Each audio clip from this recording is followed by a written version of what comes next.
आ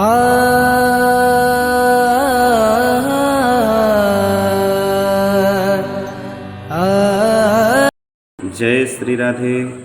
good evening दोस्तों, सभी को अरविंद शुक्ला की ओर से प्यार भरा नमस्कार।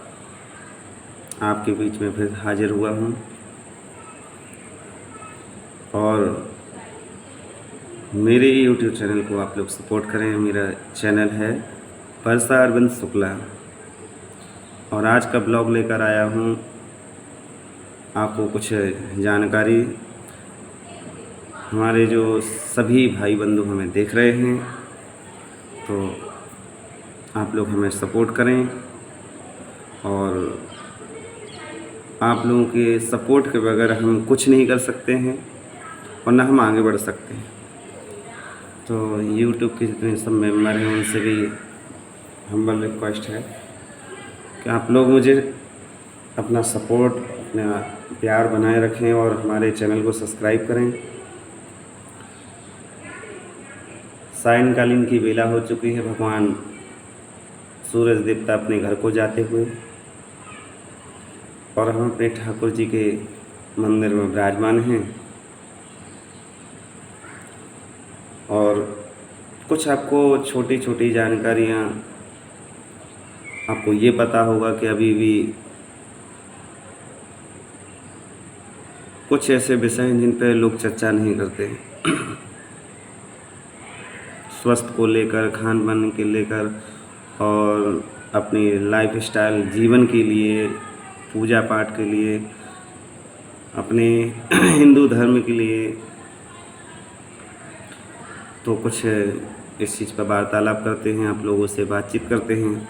जिनको हमारा ये वीडियो पसंद आए वो लाइक करें, कमेंट करें और जिनको हमारा ये वीडियो पसंद भी नहीं आए तो शेयर ज़रूर करें। एक बार सुनें ज़रूर, वीडियो को स्क्रिप्ट नहीं करें, क्योंकि क्या पता कोई बात ऐसी हो जाती है जो हमें हमारे जीवन के भाग्य उदय को परिवर्तित कर दें।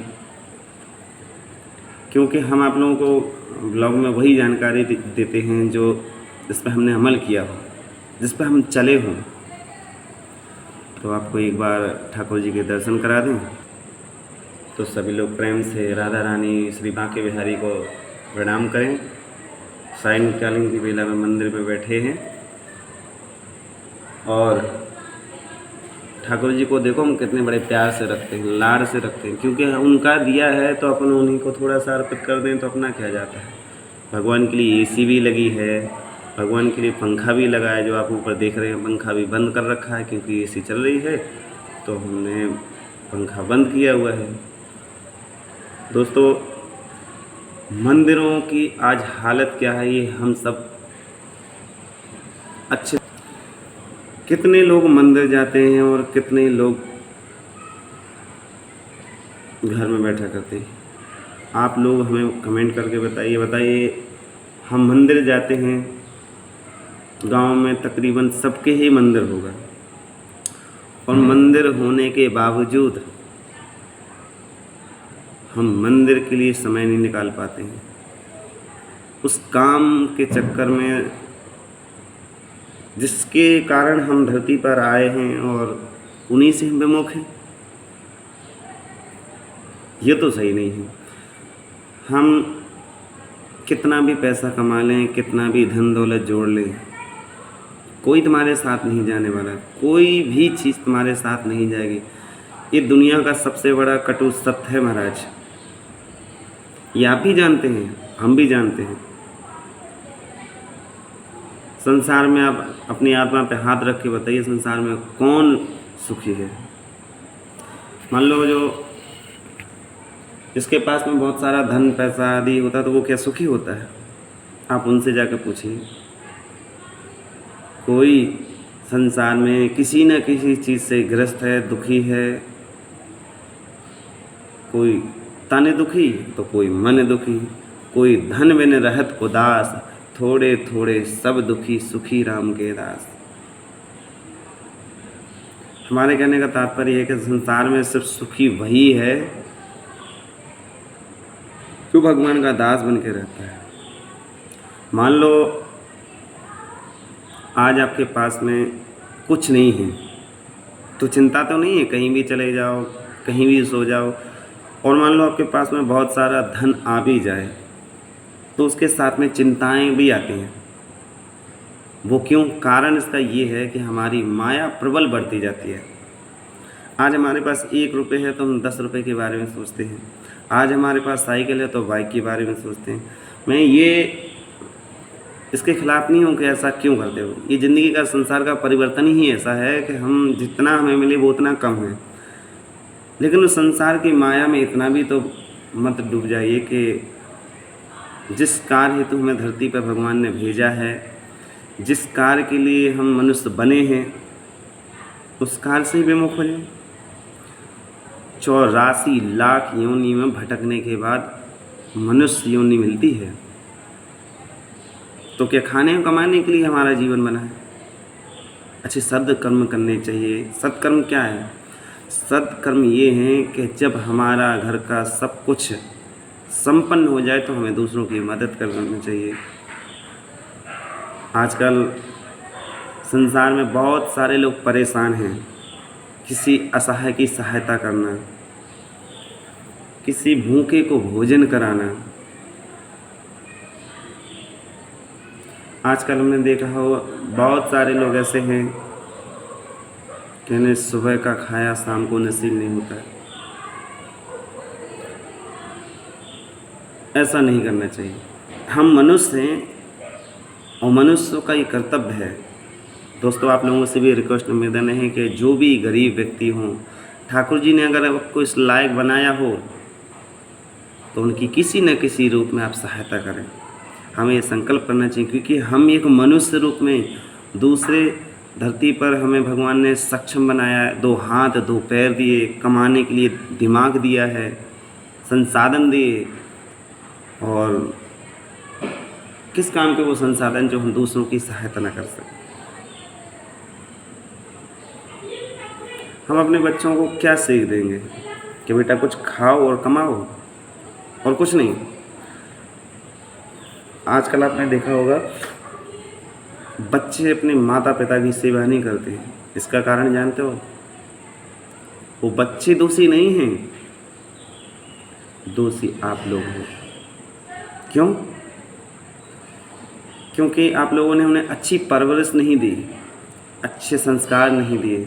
अब आप लोग हमसे नाराज़, कुछ लोगों को ये बात मेरी बुरी लगेगी कि क्या बोल रहा है। परवरिश देना, पढ़ना लिखना ही सब कुछ नहीं होता है। परवरिश देना, कमाना ही सब कुछ नहीं होता। परवरिश का अर्थ होता है कि हमें अपने माता पिता को साथ में रखना चाहिए। माता पिता ने तुम्हारे लिए अपना जीवन का सर्वोच्च सब कुछ त्यागा है। वो दिन भूल गए? 9 महीने पेट में माँ अपने बच्चे को रखती है। अरे वो तुम्हारे लिए कुछ खाती नहीं है, जो उसको स्वाद न भाए वो चीज़ कभी नहीं खाती। क्यों? हमारे बच्चे को तकलीफ़ ना हो जाए। और बड़े होकर वही बच्चे मम्मी से बोलने लगते, पापा से बोलते, अरे तुमको क्या स्वाद, तुमको क्या पता। बताइए, आजकल के बच्चे अपने माता पिता को ये सिखाते कि तुमको कुछ नहीं पता। अरे उनने तुम्हें पाल पोस कर बड़ा किया है, तो इतना भला बुरा तो वो जानते ही हैं। ऐसे ऐसे ज्ञान देते हैं आजकल के बच्चों का आप यकीन नहीं करेंगे। अगर माता पिता वृद्ध हो जाएं और उनका कमाने का स्रोत बंद हो जाए तो बच्चों की और उनके घर वालियाँ इस तरीके से बिहेव करती हैं मानो जैसे उनने धरती पर जन्म लेकर ही सबसे बड़ा गुनाह कर दिया। वो ज़िंदगी भर की पूरी कमाई अपने बच्चों को दे देते हैं महाराज, और अंत समय में वही बच्चे क्या करते हैं, माता पिता को एक कोने में खटिया पर टूटी फूटी सी खाट पर ऐसे डाल देते हैं महाराज जैसे कि उनका कोई संसार में ये सब हमारे यहाँ बोझ बन के रह रहे हो। अरे शर्म करनी चाहिए ऐसे बच्चों को, जिन्होंने तुम्हें जन्म दिया, जननी है वो तुम्हारी। संसार में अगर सबसे बड़ा कोई ऋणी है तो वो तुम माता पिता के ऋणी हैं। बोलते हैं हमने तो माता पिता की सेवा कर रहे हैं, अच्छा खाने के लिए दे रहे हैं। अरे माता पिता ने जो किया वो एक दिन भी तुम करके देख लो।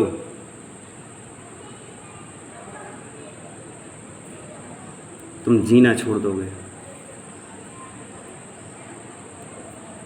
इसलिए हमारी माताओं से, हमारे पिताओं से, हमारे दोस्तों से ये वीडियो उन्हीं के लिए है जो अपने बच्चों से अपनी सेवा कराना चाहते हैं, अच्छे संस्कार देना चाहते हैं। बच्चों को शुरू से स्वयं भरण पोषण करना चाहिए।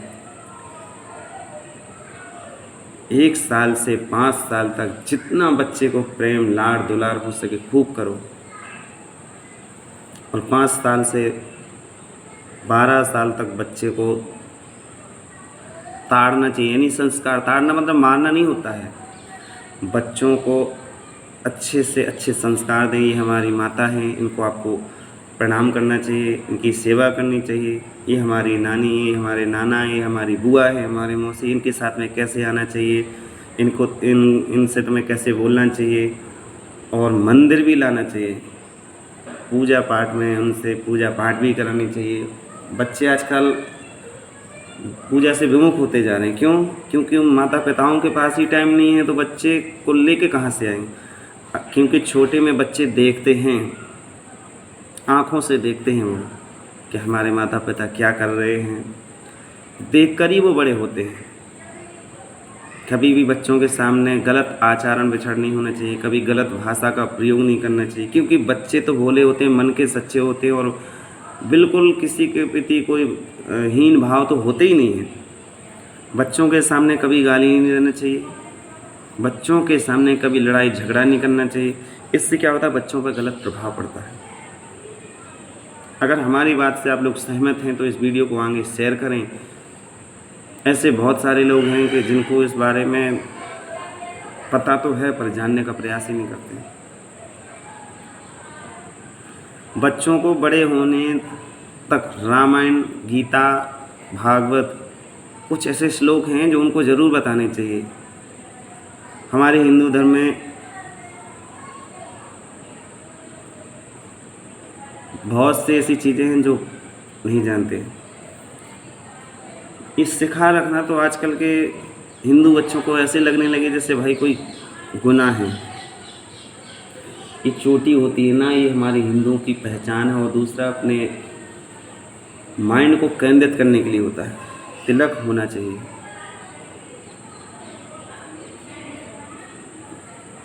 हमें अभिमान होना चाहिए, हम हिंदू हैं। अरे अपने अपने धर्मों को देख लीजिए, ईसाई अपने धर्म को कितना अच्छा फॉलो कर रहे हैं। मुसलमानों को ले लीजिए, 4 वक्त की नमाज़ पढ़ते हैं। कुछ हो ना वो अपने वेदों के बारे में, अपने ग्रंथों के बारे में ज़रूर जानते हैं। और आजकल के बच्चों से पूछा जाए कि कितने वेद होते हैं, इस हंसने वाली बात नहीं है, शर्म के डूब मरने वाली बात है। अपने बच्चों से पूछा जाए कि अपनी राष्ट्रभाषा क्या है तो वो नहीं बता पाएंगे। और अपने बच्चों से पूछा जाए कि रामायण में राम जी और सीता जी, लक्ष्मण जी, इनके बारे में जानते हो, तो बच्चे नहीं बता पाएंगे। क्यों? क्योंकि हमने उन्हें आत्मिक सांसारिक ज्ञान तो दिया ही नहीं है। सिर्फ हमको उनने वो विद्या दी है जो पढ़ते हैं और कमा सकें। और आप आशा करते हो कि बच्चे बड़े होकर हमारी सेवा करें, कभी नहीं। भूल जाइए। हमें, हमारी माताओं के विशेष हम वीडियो ये उन लोगों के लिए है, जैसे ही माता गर्भवती हों तो उनको रामायण का पाठ या तो उनको आती हो तो करना चाहिए, नहीं आती तो उनको सुनना चाहिए। क्योंकि बच्चे सुनते, माँ जो सुनेगी, बच्चे गर्भ में होता वो बच्चे के माइंड में उसी प्रकार से बच्चे का विकास होता है। अच्छा खाना चाहिए, अच्छे आचरण विचारण करना चाहिए। और रामायण के मूल पाठ में, रामायण कहीं भी सत्संग हो, माताओं को अपने बच्चों को वहाँ साथ ले जाएं। श्रीमद् भागवत कथा हो तो उनसे दान कराएं। मेरी बातों को बुरा मत लेना, क्योंकि अपना हिंदू धर्म को, पूजा पाठ करने वाले लोगों को ऐसे धुतकारा जाता है महाराज, ऐसे धुतकारा जाता है जैसे कोई हम दूसरे के देश में पूजा करने आए। भाई हमारा हिंदू धर्म है, हमारी हिंदू संस्कृति है, उसका हमें प्रचार प्रसार करने का, हमारे देवी देवताओं को। कुछ लोग बोलते हैं महाराज हम मेहनत नहीं करेंगे तो क्या भगवान देने के लिए आ जाएंगे। अरे जब पेट में थे तो क्या तुम्हारा बाप तुम्हें खिलाने के लिए आता है? वो भगवान ही तो है जो पेट में तुम्हारी रक्षा करते हैं। ईश्वर किसी न किसी रूप में आपकी सहायता करते हैं, आपके साथ रहते हैं। बस नज़रिए के फ़र्क है, हमारी सोच का फ़र्क है।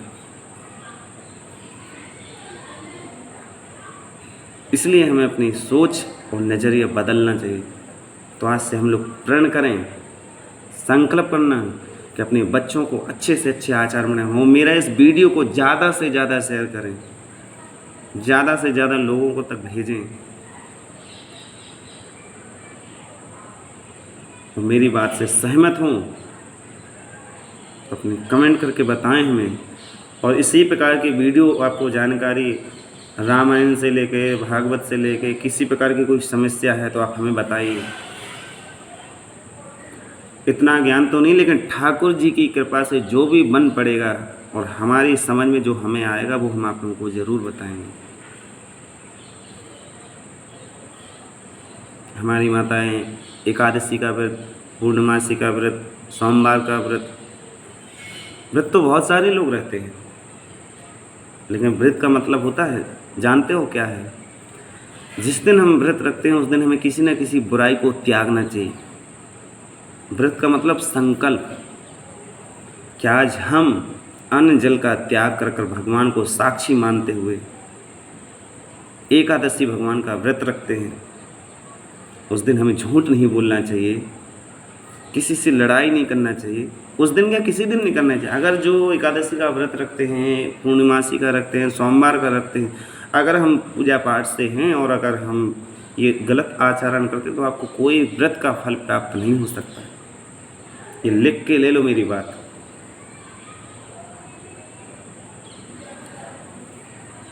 व्रत हमने रखा एकादशी का और मन में ईर्ष्या दूसरों के कि इसका नाश हो जाए, इसके साथ ये हो जाए, इसके साथ ये हो जाए,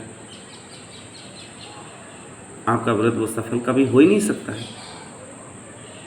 व्रत का अर्थ होता है प्रतिज्ञा। मेरी बात अगर किसी को बुरी लगी हो तो क्षमा करना, पर सत्य बताना चाहिए, क्योंकि सत्य हमेशा कड़वा होता है। ठाकुर जी की शरण में अगर आप गलती करते हैं तो भगवान की शरण में जाना चाहिए। अभी कल के ब्लॉग में हम आपको कार्तिक के बारे में विशेष बातें बताएंगे। आज के लिए इतना ही। जिसको हमारा ये वीडियो पसंद आए आगे शेयर ज़रूर करें और जो भी जानकारी आपको अच्छी लगी उसको श्रवण करें और इस वीडियो को ज़्यादा से ज़्यादा शेयर करें। कमेंट करें, कमेंट करके बताएं आपको कौन सी बात अच्छी लगी है और कौन सी बात बुरी लगी है, लेकिन कमेंट करें और शेयर करें। वीडियो को पूरा ज़रूर देखें, एक एक बात हमने आप लोगों के लिए ही बोली है। और आप लोग हमारे YouTube चैनल को, जो कि हमारे चैनल का नाम है वर्षा अरविंद शुक्ला, उसको आप लोग सपोर्ट करें, ज़्यादा से ज़्यादा शेयर करें। अगर हमारी थोड़ी सी पहल से किसी का कल्याण होता है तो हमें कर देना चाहिए। कहने का तात्पर्य है कि अगर आपके द्वारा किया हुआ कमेंट, आपके द्वारा किया हुआ सब्सक्राइब किसी का भला होता है तो कर देना चाहिए। आशा करते हैं कि हमारी बात आपको समझ आई होगी। और अगर कोई वीडियो डालता है, कोई बनाता बड़ी मेहनत से, तो आपका क्या क्षण भर का तो सुनना है, सब्सक्राइब ही तो करना है। आपके सब्सक्राइब करने से तो कुछ नहीं जाता, लेकिन उसको बहुत कुछ आपके सब्सक्राइब करने से प्रेरणा मिलती है कि उसने आप वीडियो बनाया, वो आपने पसंद किया। तो प्लीज़ जो मेहनत कर रहा हो उसको आप लोग सपोर्ट ज़रूर करें, क्योंकि हम मनुष्य हैं और मनुष्यों का कर्तव्य है दूसरे की सहायता करना। तो सभी लोगों को मेरी उसे प्रणाम, जय श्री राधे। तो सभी लोग प्रेम से राधे रानी का जयकार बोलिए। राधे रानी सरकार की जय।